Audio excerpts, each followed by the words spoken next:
একটি ছেলে এসে আরশাদের হাত সরিয়ে দেয় এবং মেয়েটাকে শুয়ে দেয় মেঝেতে। সেই ছেলেটাও কাঁদছে, চোখে জল গাল ভিজে চিবুক ছুঁয়ে অশ্রুপাত করছে। আরশাদ রেগে যায়, ছেলেটার দিকে চোখ রাঙিয়ে বলে, আমার ফ্লুজিকে সরিয়ে দিলেন কেন? কি আপনার ফ্লুজি? ও আমার বোন। আপনার বোন মানে? আমার বোন তুবা। আরশাদ থমকে যায়। তুবা নামটার সাথে সে ভীষণভাবে পরিচিত। আরশাদ নজর ঘোরায়, ভালো করে পরখ করে দেখল মেয়েটির গায়ে একটি হলুদ রঙের জামা, অথচ খুশবু পড়েছে সাদা থ্রিপিস। আরশাদ মেয়েটির গলায় থাকা পেন্ডেন্ট দেখে চমকে যায়। তুবা নামক মেয়েটির সাথে আরশাদের যখন প্রেমের সম্পর্ক থাকে তখন এই পেন্ডেন্ট নিজের পছন্দ মতো কাস্টমাইজ করে আরশাদ বানিয়েছিল। দামি হীরের এই পেন্ডেন্টটি তুবা এখনো গলায় রেখেছে। বিধ্বস্ত এই পরিস্থিতিতে আরশাদের মাথায় আসে সেদিনের কথা। খুশবু বারবার তাকে বলেছিল সে ফ্লুজি নয়। তবে তো খুশবুর কথাই সত্যি, তুবা অন্য আরেকটি মেয়ে। এই পৃথিবীতে একই চেহারার তিনটে মেয়ে। আরশাদ কি কখনো ভেবেছিল তার সাথে এমনটা হবে? তুবা আপনার বোন, ওর চিকিৎসা করছেন না কেন? আরশাদ নিস্তেজ গলায় প্রশ্ন করল। মুহূর্তেই হুড়মুড়িয়ে কেঁদে উঠল ছেলেটি। আমার বোন আর এই দুনিয়াতে নাই ভাই, আমার বোন আর নাই। আরশাদ থমকে গেল। খুশবুকে সে অবিশ্বাস করে না। অন্তত বিয়ের পর খুশবু যতবার বলেছে আরশাদের প্রেমিকা সে নয়, আরশাদ তা বিশ্বাস করেছে। তুবার মৃত্যু আরশাদের কষ্ট বাড়িয়ে দিল দ্বিগুণ। তার মনে জমে থাকা প্রশ্নেরা বারবার তাকে আঘাত করে।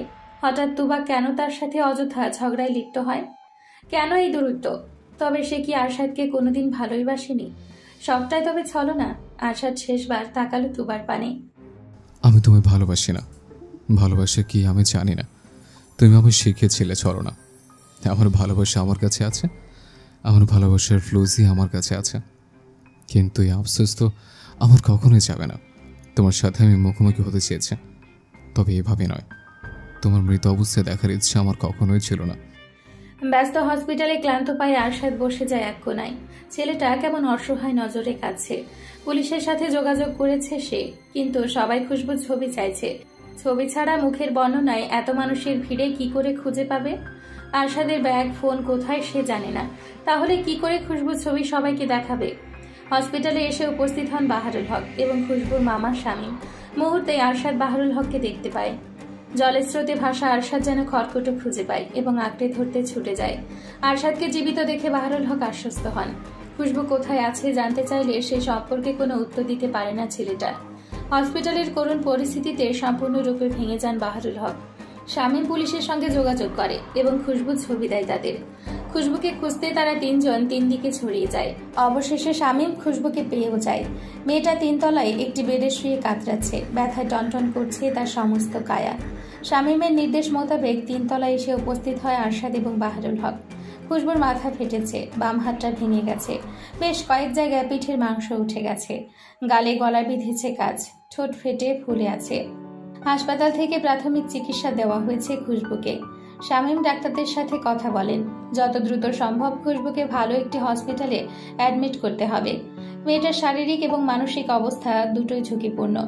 আরশাদের সমস্ত শরীরের কার্যক্রম তখনই থমকে যায় যখন দেখলো তার ফ্লুজি ভালো নেই। মেয়েটার গালে হাত বুলিয়ে আরশাদ কেঁদে ফেলে। বাচ্চাদের মতো ফুপিয়ে সে বলে, আমি ভয় পেয়েছিলাম, আমাকে কেন ভয় দেখালে? আরশাদের বন্ধু সঞ্জয়ের মাধ্যমে প্রথমবার তুবার সাথে আরশাদের আলাপ হয়। সঞ্জয় ছিল ইন্ডিয়ান সনাতন ধর্মের ছেলে। আরশাদ, সঞ্জয় এছাড়াও 7 জন ইতালিয়ান ছেলে মিলে সেবার তারা পরিকল্পনা করে কক্সবাজার ঘুরতে যাবে। আর কক্সবাজার সম্পর্কে তাদের কারো তেমন কোনো আইডিয়া নেই। ভিনদেশি ছেলেগুলো দেশে আসার জন্য উৎসুক ছিল। এই ট্যুরের সকল দায়িত্বে ছিল সঞ্জয় এবং আরশাদ। তুবা তখন ঢাকায় থাকতো, তবে পরিবার এবং বন্ধুদের সাথে তার বেশ কয়েকবার কক্সবাজার যাওয়া হয়েছিল। তুবা এমনটাই জানিয়েছিল আরশাদকে। আরশাদের তো আর দেশ সম্পর্কে কোনো ধারণা নেই, তাই তুবার সব কথা তার কাছে বিশ্বাসযোগ্য। কক্সবাজার সম্পর্কে ধারণা নিতে গিয়ে তুবার সাথে গভীর সম্পর্ক তৈরি হয় আরশাদের। যদিও তুবা নিজেই সম্পর্কটা যেচে পড়ে করেছিল, কিন্তু আরশাদ তাকে ভীষণ ভালোবাসত, সম্মান করত। ভালোবাসার সম্মতিতে আদর করে তুবার নাম রাখত ফ্লুজি। ফ্লুজি অর্থাৎ সুন্দরী। আরশাদের চোখে তার প্রেমিকাই সবচেয়ে বেশি সুন্দর। ভালোবাসার ভ্রম জালে নিজেকে জড়িয়ে নিজের অস্তিত্ব হারানো সহজ কথা নয়। ভরসা, বিশ্বাস, ভালোবাসা সবটাই তখন এক গন্তব্যে ঠিকে যায়। আরশাদের বেলায় ব্যাপারটা ভিন্ন হয়নি। সে নিজেও তোবার অস্তিত্বে নিজেকে হারিয়েছে, বিলিয়েছে। তোবাকে কেন্দ্র করে সঞ্জয় আর আরশাদের বন্ধুত্বে ফাটল ধরে। সেই সম্পর্ক আজও তাদের ঠিক হয়নি। কে কোথায় আছে কিংবা কোন পর্যায়ে আছে তারা কেউ জানে না। সঞ্জয় সম্পূর্ণ রূপে আরশাদকে ত্যাগ করেছে। ঘুমন্ত আরশাদের পিঠে মাথা রেখে চোখ বন্ধ করলো খুশবু। এত মাস পরেও পিঠে সেলাইয়ের দাগটা রয়ে গেছে। এসব দেখলে মেয়েটার কলিজা কাঁপে, ভয়রা হানা দেয় অন্তর জোরে। সেদিনের কথা ভাবলে দু চোখ ঝাপসা হয় তার। শারীরিকভাবে আঘাত পেলেও তা তো সেরে গেছে, কিন্তু মানসিক যে আঘাত পেয়েছে তা তো এখনো সারেনি। খুশবুর মনে ভয় জমেছে, বাঁচে উঠবে না বলে পণ করেছে। আরশাদকে একা ছাড়তে তার ভয় লাগে। অ্যাম্বুলেন্সের সাইরেনে তার স্নায়ুর আন্দোলন বাড়ে। রক্ত দেখলে দম বন্ধ হয়ে আসে। একা থাকলে চোখের কোলে মৃত্যুর চিন্তা আসে। ফলে বেড়ে যায় তার ভয়। আরশাদের সেলাই করা স্থানে হাত বুলিয়ে কেঁদে ফেলল খুশবু। মেয়েটার উষ্ণ নোনা জল আরশাদের পিঠে গড়িয়ে পড়তেই ছেলেটার ঘুম ছুটে যায়। পিঠে খুশবুর অস্তিত্ব বুঝতে পেরে রয়ে শুয়ে পিঠ উল্টায়। ফ্লুসি, কাঁদছো কেন? জানি না। কে কি বলেছে? ভয় পেয়েছ? আরশাদ, আপনার এই দাগগুলো। থামবে তুমি? আমার থেকে সবচেয়ে বেশি আঘাত তুমি পেয়েছ। চা করেছি। তুমি আবার এসব কেন করলে? আমি কি বলেছিলাম আমার কথা শুনবে না তুমি, তাই না? শুয়ে বসে আর কতদিন কাটবে, তাই একটু। যা ইচ্ছে করো, কিন্তু হাত বাড়িয়ে বিপদ ছোঁয়ার মানে নেই। আরশাদ চায়ের কাপটা হাতে তুলে চুমুক দিল। তৃপ্তিতে জুড়িয়ে গেল মন প্রাণ। চা ভালো হয়েছে। আর একটু আনবো? না, বসো আমার কাছে। শাশুড়ি মা একটু আগে ফোন করলেন। কি কথা হলো? জানতে চাইলো ইতালিতে যাব কবে। আমি কিছু জানাইনি। তুমি বলো, কবে যাবে? চলুন আজকে যাই। খুশবুর বোকা বোকা কথায় আরশাদ হেসে ফেলল। চায়ের কাপে পুনরায় চুমুক দিয়ে উঠে দাঁড়ালো সে। বাবা মায়ের বিবাহ বার্ষিকী আসছে, ভাবছি এবার একটা সারপ্রাইজ তাদের দেব।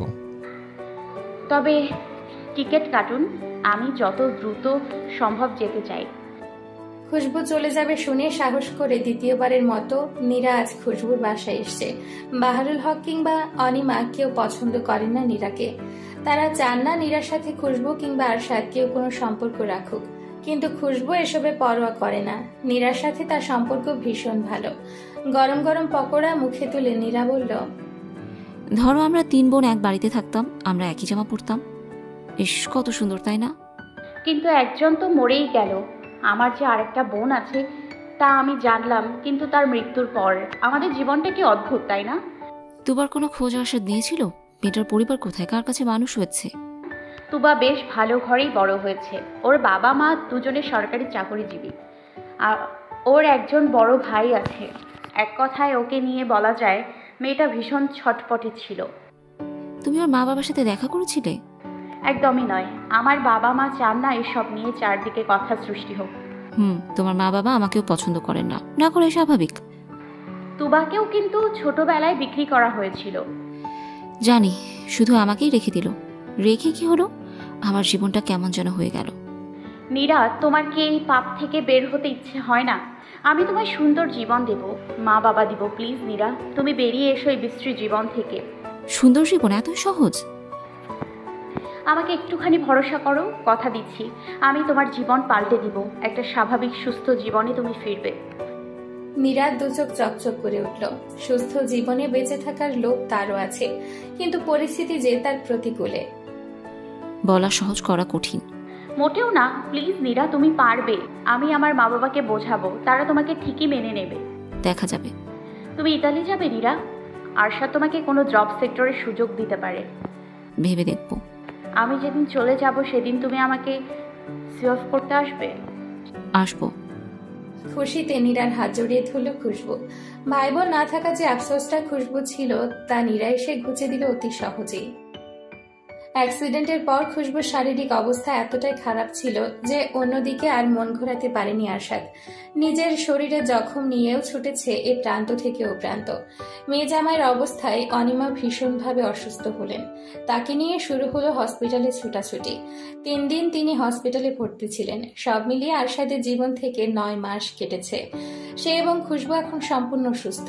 আরশাদ ছাদের এক কোনায় দাঁড়িয়ে, চোখ মুখ ঢেকে বাসা থেকে বেরিয়ে গেল নীরা। ছাদে দাঁড়িয়ে তা চুপচাপ দেখলো আরশাদ। তখনই অনিমা এসে আরশাদের উপর চড়াও হলেন। তোমাকে বারবার বলেছিলাম নীরার সাথে খুশবু যেন যোগাযোগ না করে, শুনলে না আমার কথা। সরি, খুশবুর খুশি আমি কেড়ে নিতে পারবো না। যা ভালো বোঝো করো। অনিমা রাগ দেখিয়ে চলে গেলেন নিচে। আরশাদ দীর্ঘশ্বাস ছাড়ল। আর তো বেশি দিন নয়, কয়েকদিন পরেই ইতালিতে পাড়ি জমাবে ফ্লুজিকে নিয়ে। নীরার সান্নিধ্যে খুশবু আর একটা দিনই তো। কথায় আছে কেঁচো খুঁড়তে কেউটে। আরশাদ প্রথম পর্যায়ে খুঁজেছিল তুবাকে, অথচ পেয়ে গেল খুশবুকে। দ্বিতীয় পর্যায়ে নীরা সামনে এলো। নীরার সত্যতা যাচাইয়ে দেশে এলে কয়েক মাস পর বেরিয়ে এলো তুবার পরিচয়। তুবার মৃত্যুর দিন আরশাদ তাকে শেষবারের মতো দেখেছে। অ্যাক্সিডেন্টের প্রথম 3 মাস তার ব্যস্ততায় কেটেছে বিধায় তুবার সম্পর্কে তেমন কোনো খোঁজ নেওয়া হয়নি।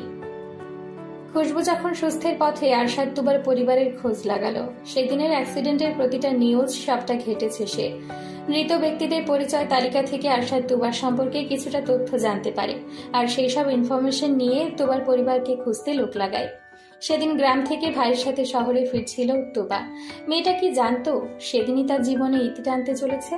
খুশবু এবং আরশাদ যে বাসে ছিল তার বিপরীত বাসে ছিল তুবা এবং তার ভাই। মেয়েটার মৃত্যু আরশাদের কাছে কিছু অপ্রকাশিত অধ্যায় রেখে গেছে। সম্পর্কের একটা সময় এসে অযথা বাড়াবাড়িতে তুবা কেন সম্পর্ক ছিন্ন করলো? আরশাদকে ছেড়ে যাওয়ার কারণ কি ছিল? তুবা কি আসলেই ভালোবেসেছিল তাকে? এত এত যত্ন, আদরে মাখা বলি, সবটাই কি লোভ আরশাদের টাকার উপর ছিল? আরশাদ যখনই অতিরিক্ত দুর্বল হয়ে পড়ল, সুযোগ বুঝিয়ে সরে গেল তুবা। কিন্তু কেন? এসবের উত্তর আজও অজানা আরশাদের কাছে। তুবার মৃত্যুর পর নিশ্চয়ই এসব প্রশ্নের সমাধান পাওয়া মুশকিল। তুবার বন্ধুদের কেউ আরশাদকে চেনে না। তুবা যখন আরশাদের সাথে সম্পর্কে জড়িয়েছিল তখন আরশাদ নামক প্রেমিকের কথা কাউকে জানায়নি। তুবার মৃত্যুর পর সবার কাছে আরশাদ জানতে চেয়েছে কেউ কি আরশাদ নামের ব্যক্তিকে চেনে কিনা। যে ছেলেটা একটা সময় তুবার প্রেমিক ছিল, এই প্রশ্নের উত্তরে সবাই অবাক হয়েছে। কেউ চেনে না আরশাদকে, কেউ না। সবাই বরং পাল্টা প্রশ্ন করেছে, তুবার আবার কবে প্রেমিক ছিল? সব শেষে ছেলেটা দীর্ঘশ্বাস ছাড়া উপায় নেই। ভাগ্যিস সহজ সরল খুশবুটা ছিল, তা না হলে আরশাদের কি হতো? খুশবু যদি কোনো একদিন তুবার মতো হারিয়ে যায়, এসব ভাবলে আরশাদের অস্থিরতা বাড়ে, দম বন্ধ লাগে। আরশাদের আর বুঝতে বাকি নেই তুবা তাকে ঠকালো। তাই তো তুবার নামটাই তার কাছে বিষাক্ত রসের মতো। নামটা শুনেই বিরক্তিতে মুখ কুঁচকে ফেলে সে। যার বর্তমান এত মধুর, স্নিগ্ধ, সরল, সে কেন অতীতের বিষাক্তকে নিয়ে ভাববে? বর্তমান নিয়ে সুখে থেকেও যারা যেচে বিষাক্ত অতীতের পেছনে ছুটে তারা সত্যিকারের বোকা, নির্বোধ। কিন্তু সবশেষে সত্যটা তো অপ্রকাশিত। সত্যিই কি তুবা ঠকিয়েছিল আরশাদকে, নাকি বিপর্যয় পরিস্থিতিতে পড়ে মেয়েটা বাধ্য হলো আরশাদকে ছাড়তে? আরশাদ ছাদ পেরিয়ে ঘরে ফিরল। অনিমা আর খুশবুর ভীষণভাবে ঝগড়া চলছে। তাদের ঝগড়া কি নিয়ে তা নিশ্চয় বলতে হবে না। আরশাদ মা মেয়ের পাশ কাটিয়ে নিজের কক্ষে ফিরল। ইতিউতি করে হাত ছেড়ে ডাকলো খুশবুকে। খুশবু ঝগড়া থেমে গেল। আরশাদের উদ্দেশ্যে চেঁচিয়ে বলল, ফ্লুজি, এদিকে আসো, একটা জিনিস খুঁজে পাচ্ছি না। কি খুঁজে পাচ্ছেন না? আরে রুমেই তো ছিল, এখন খুঁজে পাচ্ছি না। কি পাচ্ছেন না বলবেন তো। তুমি এসে খুঁজে দাও। খুশবু মায়ের সাথে আর তর্ক ছেড়ে চলে যায় আরশাদের কাছে। দরজার কাছে খুশবুকে দেখে চটজলদি মেয়েটাকে টেনে আনে সে। এই তো পেয়েছে। কি পেয়েছেন? তোমাকে তোমাকে তো খুঁজছিলাম। কেন খুঁজছিলেন? তুমি ঠিক আছো? হ্যাঁ আছি। কেন? তাহলে চলো। কোথায়? আরশাদ প্রতি উত্তর করল না, তার আগেই শার্টের বোতামে হাত রাখলো। খুশবুর আর বুঝতে বাকি নেই আরশাদ কি চাইছে। মেয়েটা কপট রাগ দেখিয়ে আরশাদকে বলে, আরশাদ এখন না। এখনই? অসময়ে? রোমান্সের সময় লাগে? আমি আরশাদ ইহসানের সব পরে, রোমান্স আগে হোক, সেটা সময় অসময়। আমি বলে আপনাকে সামলাই, অন্য কেউ হলে? অন্য কেউ লাগবে না, তুমি আছো তো। না, আমি নেই। খুশবু ছুটে পালাতে যায়। দরজা দিয়ে বের হওয়ার আগেই আরশাদ তার ওড়না চেপে ধরে টেনে আনে। দরজাটা সশব্দে বন্ধ করে মাকা হাসে। এমন ভাব করছো যেন আমরা নবদম্পতি। তুমি লজ্জায় পালিয়ে যাচ্ছ। আপনিও তো এমন ভাব করছেন যেন আপনি। খুশবুর কথা থেমে যায়। আরশাদ তার কাছে এসে খোলা চুল গুজে দেয় কানে, দুহাতে রাজলায় দখল করে মেয়েটার দুগাল। আরশাদের ডাকে সাড়া দেওয়া ছাড়া খুশবু আর উপায় খুঁজে পায় না। পাবে কি করে? প্রতিবার আরশাদ তাকে উস্কে দিয়ে ইনোসেন্ট ভাব ধরে সরে যায়। এয়ারপোর্টের সামনে নীরার অপেক্ষায় দাঁড়িয়ে আছে খুশবু। মেয়েটার আজ আসার কথা ছিল, কিন্তু এখনো আসছে না, ফোনটা রিসিভও করছে না। কোনো বিপদ হলো না তো? ভয়ে খুশবুর গলা শুকিয়ে আসছে। অনিমা, বাহারুল এবং আরশাদ অনেকবার খুশবুকে যেতে বলেছে, নীরা নিশ্চয়ই আসবে না, কিন্তু মেয়েটা জেদ ধরে বসে আছে। যত যাই হয়ে যাক, নীরা নিশ্চয়ই আসবে। সময় গড়িয়ে গেল আরো কিছুক্ষণ। আরশাদ আর দাঁড়ালো না। ব্যাগপত্র হাতে তুলে যেতে নিলে খুশবু চোখ ঝাপসা হয়। আরশাদকে অনুরোধ করে আরেকটু থাকতে। হঠাৎ একটি মেসেজের শব্দে মনোযোগ সরে খুশবুর। চেক করতে দেখতে পায় নীরা মেসেজ পাঠিয়েছে। এয়ারপোর্টে আসতে বলিনি বলে দুঃখিত। আমি অনেক ভেবে দেখেছি কেউ কখনো আমাকে গ্রহণ করবে না। মূলত আমি এমন কোনো পথে নিজেকে ধাবিত করিনি যে কেউ আমাকে সাদরে গ্রহণ করবে। তোমার পরিবার নিয়ে তুমি খুশি থাকো খুশবু। আমি তোমার সাথে যোগাযোগ চালিয়ে যাব। মন খারাপ করে না লক্ষ্মী বোন, পরে কথা হবে। আমি এখন নতুন ক্লায়েন্টের সাথে সিলেট যাচ্ছি। ভালো থেকো। প্রচন্ড ঠান্ডায় আরশাদের বুকে নিজেকে আরো গুটিয়ে নিয়েছে খুশবু। বিড়াল ছানার ন্যায় ঘুমের মাঝে উষ্ণতা খুঁজছে সে। ঠান্ডায় শরীর থেমে আসছে আরশাদের। রুম হিটার গত রাতে চালানো হয়েছে, তাহলে এত ঠান্ডা হঠাৎ লাগছে কেন? আরশাদ পিটপিট চাহনিতে চোখ খুলল। পর্দার দরুনে বাইরের দৃশ্য চোখে পড়ছে না। আবহাওয়ার পূর্বাভাস অনুযায়ী আগামী দুদিনের মধ্যে তুষারপাত হবে। তবে কি তুষার পড়ছে? আরশাদ খুশবুকে শুয়ে উঠে দাঁড়ালো। মেয়েটার উন্মুক্ত দেহ ব্ল্যাঙ্কেটে জড়িয়ে দিয়ে ছুটে গেল করিডোরে। করিডোরের দরজা খুলতেই হানা দিল তুলতুলে বরফেরা। চারিদিকে ঘেরা তুলো পেজার ন্যায় বরফেরা ঘিরে রেখেছে চারিদিক। আরশাদ আনন্দে উত্তেজিত হয়ে পড়ল। দ্রুত ছুটে গেল খুশবুর কাছে। মেয়েটাকে ব্ল্যাঙ্কেট সহ পাজা করে তুলে ছুটে গেল বারান্দায়। তুলতুলে বরফেরা ছুঁয়ে দিল খুশবুর গাল গলা। ঠান্ডায় চমকে উঠে সে। চোখ খুলতে পৃথিবীর অন্যরকম সৌন্দর্যে বিমোহিত মেয়েটা। আরশাদ, আমি কি সত্যি দেখছি? হ্যাঁ সত্যি জান, ফাইনালি তুমি স্নোফলের দেখা পেলে। চলুন নিচে যাই। বাংলাদেশ থেকে এসে আরশাদ পরিকল্পনা করে স্নোফল দেখার উদ্দেশ্যে ফ্লুজিকে নিয়ে মিলান শহরে যাবে। এর আগেরবার মিলানে গেলেও তাদের সেই স্মৃতিগুলো সুখকর ছিল না, কেননা নীরার আগমন সবটাই উল্টে পাল্টে দেয়। জীবনের আনন্দেরা আজ এই পর্যায়ে এসে থমকে যায়। টিভিতে, অনলাইনে, মুভিতে সে কত দেখেছিল স্নোফল। ফাইনালি খুশবু নিজে ছুঁয়েছে, দেখেছে। তুষারে ঢেকে গেছে চারিদিক। আরশাদ তার ফ্লুজিকে নিয়ে একটি হোটেলে উঠেছে। হোটেলের মাঠে তুষারের বৃষ্টিতে নিজেকে বিলিয়ে দিচ্ছে মেয়েটা। একদলা তুষার নিয়ে আরশাদের মাথায় ছুঁড়ে খুশবু। আরশাদ কয়েক সেকেন্ড স্থির থেকে তুষার কুড়িয়ে খুশবুকে তাড়া করে। দুজনে ছুটতে থাকে উদ্দেশ্যহীন। একটা পর্যায়ে খুশবু ছিটকে পড়ে বরফের গোলায়। সেই সাথে পড়ে যায় আরশাদ। আরশাদ, সরি। আমি। খুশবু কথা শেষ করার আগেই আরশাদ বরফের গোলা নিয়ে খুশবুর মুখে ঠেসে দেয়। এটা কি করলেন আপনি? ঠান্ডা লাগছে তো। উষ্ণতা লাগবে। আরশাদ চট করে খুশবুর ঠোঁটে ঠোঁট মেশায়। আশেপাশে অনেক ইতালিয়ান দম্পতি তাদের দেখে সিটি বাজায়। কেউ বা হাসতে হাসতে ঠোঁট মেশায় তার স্ত্রী প্রেমিকার ঠোঁটে। এরপর সম্পর্কে চড়াই উচ্চায়ে আরো 3টে বছর পেরিয়ে গেল। এই 3 বছরে কি আরশাদ এবং খুশবুর সম্পর্ক মধুর হয়েছে, নাকি হেমলোকের বিষাক্ততা ঘিরে ধরেছে তাদের সম্পর্কে? মানুষের সুখের সন্ধান তৃতীয় ব্যক্তির আড়ালে রাখাই শ্রেয়। বদনজর বলেও তো একটা কথা আছে। আরশাদ এবং খুশবুর সম্পর্কে কি তাই আছে? একজোড়া কাপত কাপতির সুখ পছন্দ হলো না তৃতীয় ব্যক্তির। নিজের হিংসাত্মক মনোভাবে একটা মেয়ের সংসার ভাঙতেও কুণ্ঠাবোধ করেনি নীরা। লুসি, আমার জান, বেটার ফিল করছো? আরশাদের গম্ভীর স্বরে কেঁপে উঠে খুশবু। মেয়েটা কাঁদতে কাঁদতে হেঁচকি তুলে ফেলেছে। মাত্রই চোখ লেগে আসছিল। হঠাৎ আরশাদের ডাকেই চমকে উঠে সে। ভয়টা চোখে আরশাদের চোখে চোখ রাখতেই আরশাদ ফিচেল হাসে। এই যে ফ্লুজি ভয় পাচ্ছে, তাকে দেখে গুরুত্ব দিচ্ছে, এসব আরশাদের ভালো লাগে। না না, শুধু ভালো নয়, ভীষণ ভালো। এত ঝগড়া ঝামেলার মাঝে আরশাদের পরিবর্তে অন্য কোনো পুরুষ হলে প্রতিবার বোধহয় ভাবত মেয়েটাকে কুশে 2টা চড় মেরে শিক্ষা দেওয়া উচিত। কতটা স্পর্ধা হলে সাজানো সংসার ভেঙে সে ডিভোর্স চায়, আরশাদকে স্বামী হিসেবে উপেক্ষা করে। আরশাদ তাকে কি দেয়নি?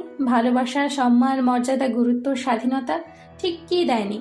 আরশাদ আর ভেবে পায় না কি চায় তার ফ্লুজি। বিয়ের বছর ঘুরে গেল, অথচ কখনো রান্নাঘরে তাকে রান্না করতে দেয়নি। নিজে রেঁধে খাইয়েছে। সংসারের সমস্ত কাজ আরশাদ নিজ হাতে গুছিয়ে নেয়। এই মেয়েটাকে আরশাদ তার রাজ্যের রানী রূপে ট্রিট করে, অথচ এই মেয়ের আর কি চাই? কি পেলে সে আরশাদকে ছেড়ে যাবে না? সাংসারিক এসব ঝুটঝামেলার কথা কাউকে বলার সাহস করে না আরশাদ। বলবে কি করে? সে নিজে দেখে শুনে বিয়ে করেছে তার ফ্লুজিকে। প্রতিশোধ পরায়ণ হয়ে এই মেয়েটাকে সে মারতে গেল, অথচ মারতে গিয়ে নিজেই মরে এলো ভালোবাসার সমুদ্রে ডুবে। খুশবুকে মিথ্যে বলে কৌশলে বাংলাদেশ থেকে ইতালিতে আনলো আরশাদ। খুশবু জানে গ্র্যানি জীবন মরণের সন্ধিক্ষণে আছে। গ্র্যানির এমন করুণ কথা শুনে খুশবু আর বসে থাকতে পারেনি, ছুটে এসেছে ইতালিতে। অথচ ইতালিতে এসে দেখল ভিন্ন চিত্র। আরশাদ বড় বড় পা ফেলে এগিয়ে এসে ফ্লুজির কাছে। ফ্লুজির কপালের এক পাশ ফুলে আছে। আরশাদ সেখানে হাত রেখে শিউরে উঠে মেয়েটা। দেয়ালে মাথা টোকা তোমায় কে শিখেছে? এখন ব্যথা কি পেল? সরুন আমার সামনে থেকে। সহ্য হচ্ছে না? না, হচ্ছে না। সহ্য করে নাও জান, আসো কাছে আসো। আরশাদ হেয়ালি সরে ডাকলো খুশবুকে। খুশবু ধাক্কা দিয়ে সরিয়ে দিল আরশাদকে। এসবে অবশ্য আরশাদ হাসে। সে তো চায় সম্পর্কটা আগের মতো তৈরি হোক। সম্পর্কে ঝগড়া ঝামেলা জোর জবরদস্তি তার আর এসব ভালো লাগে না। কিন্তু খুশবু, সে তো পায়ে ঠেলে নিজের সুখকে কবর দিতে চাইছে।